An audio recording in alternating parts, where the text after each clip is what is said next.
Segara kerti, campuhan urip sarua prani. Segara kerti inggih punika pasucian lan kelestarian segara pinaka campuhan sarua prani sadingawinang kawintenan kahuripan ring jagate.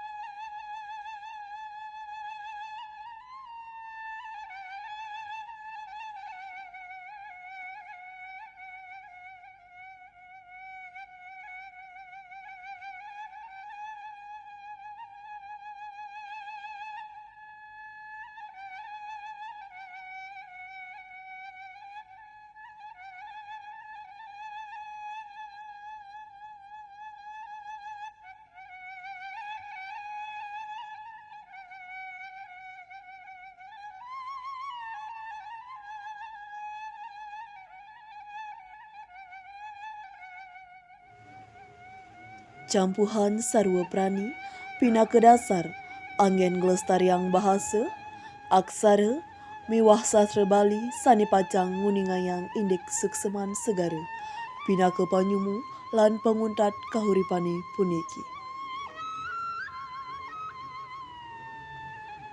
Segara inggih punika genah makudang-kudang buron, genah ngeruruh merta, tur pinaka genah ngelebur sekancan isen gumi saninenten becek. Ni kemawinan iraga patut nyaga karesikan lan lestariang kawintenan segara punika mangda tetep ajeg lan lestari.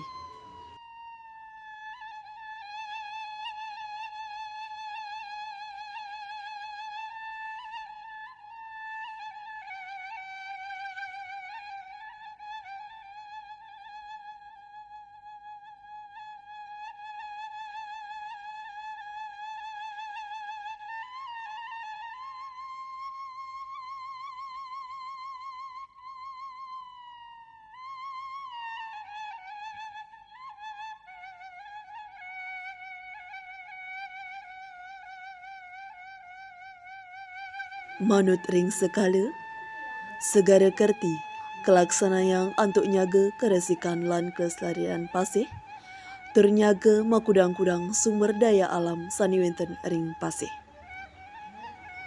Sawireh pasih punika madue kawigunaan sani pinih penting nyaga kahuripan ring jagate puniki. Manut ring ni skala, segara kerti kelaksana yang antuk makudang-kudang upekara sani modue paiketan indik karesikan lan pasucian pasih.